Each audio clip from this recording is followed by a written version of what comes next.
আসসালামু আলাইকুম। আপনারা সবাই কেমন আছেন? দেশ বিদেশ যে যেখান থেকে আমার ভিডিওটি দেখছেন, আশা করি ভালো আছেন। অনেক দিন পর নদীর পার গেলাম।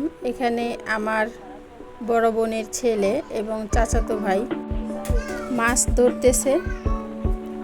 এখানে দেখুন পাতিলে মাছ রাখা হয়েছে, অনেকগুলো মাছ হয়েছে, আরও মাছ ধরা হবে।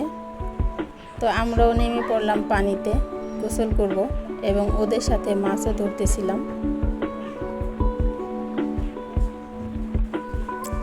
নদীতে গোসল করা এবং মাছ ধরা আমাদের দুটো কাজই খুব আনন্দের ছিল।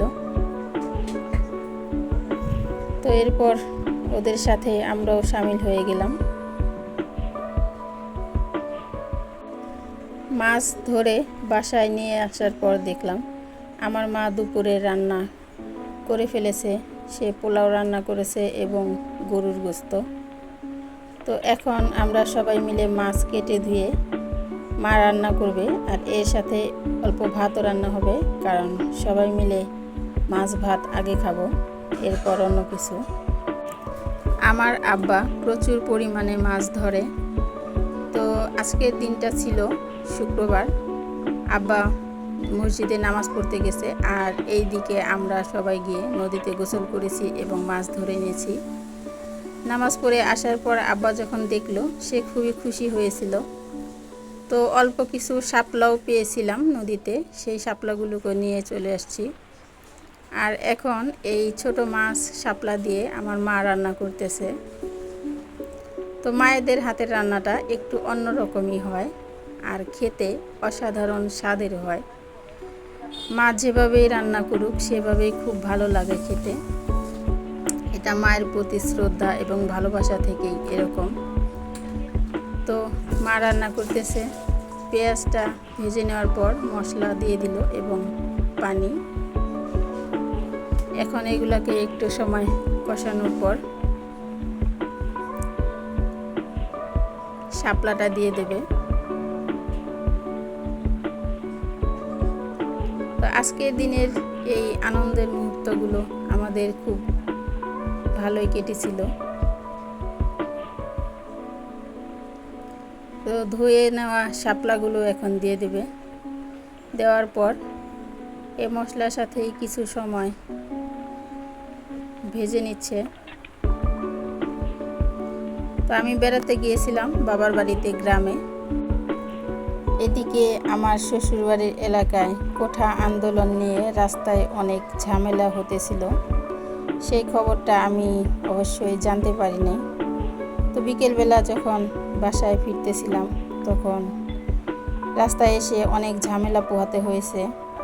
এই আন্দোলনের মাঝখানেই আমার বাচ্চাদের নিয়ে রাস্তা পার হয়ে বাসায় যেতে হয়েছে। অনেক কষ্টে যেতে পারছিলাম। তো শাপলাগুলো ভেজে নেওয়ার হয়ে গেল। এখন এখানে আমার মা দিয়ে দিবে কাটা ধোয়া মাছ। তো মাছটা এত পরিমাণে তাজা এবং ফ্রেশ, যার কারণে খেতে অসাধারণ হয়েছিল। তো মা রান্না করতেছে। মাছগুলোকে দিয়ে দেওয়ার পর কোনো প্রকার পানি ছাড়াই শাপলার সাথে খুব ভালো করে এটাকে কষিয়ে নিতেছে। আমার চ্যানেলে এরকম ভিডিও, এরকম রান্না আরও দেখতে চাইলে অবশ্যই চ্যানেলটাকে সাবস্ক্রাইব করে রাখবেন, আর ভালো লাগলে একটা লাইক করে দিবেন। আপনাদের একটা কমেন্ট অন্য আরেকটা ভিডিও তৈরি করতে আগ্রহ যোগায়। ভালো লাগলে অবশ্যই একটা কমেন্টস করে দিবেন। মাছ আর শাপলাটা কষানোর পর এখন দিয়ে দিবে ঝোলের পানি। মা খুব সাধারণভাবেই, একদম সাদামাটাভাবেই রান্নাটা করতেছে।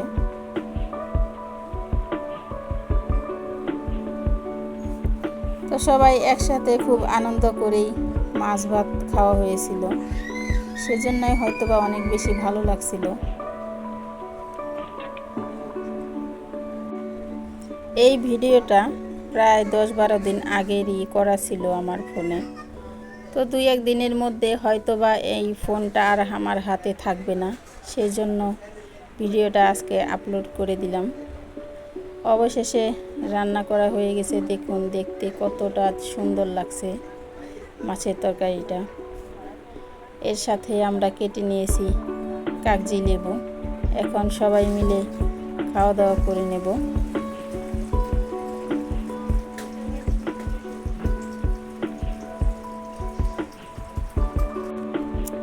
বিকেলবেলায় আমরা চলে আসলাম ছাদে। এর আগের একটা ভিডিওতে আমি দেখিয়েছিলাম আমার মায়ের বাড়িতে ছাদের উপর অনেক ড্রাগন হয়েছে। তো এখন আবার নতুন করে ড্রাগন ফুল আসছে, অনেক ড্রাগন হইতেছে।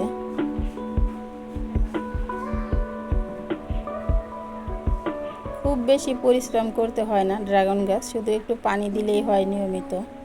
ছাদের উপর খুবই সুন্দর হয় গাছ এবং অনেক ফল হয়, আর ড্রাগনগুলো খেতে খুবই মিষ্টি হয়।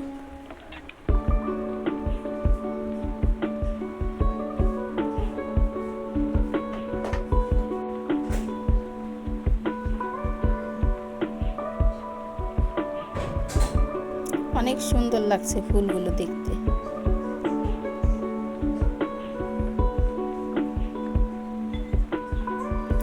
আর এদিকে একটা গাছে কলা হয়েছে, দেখুন অনেক অনেক কলা হয়েছে, দেখতেও খুব ভালো লাগছে। আর বড় একটা কলার মোচা। সকলে ভালো থাকবেন। আসসালামু আলাইকুম।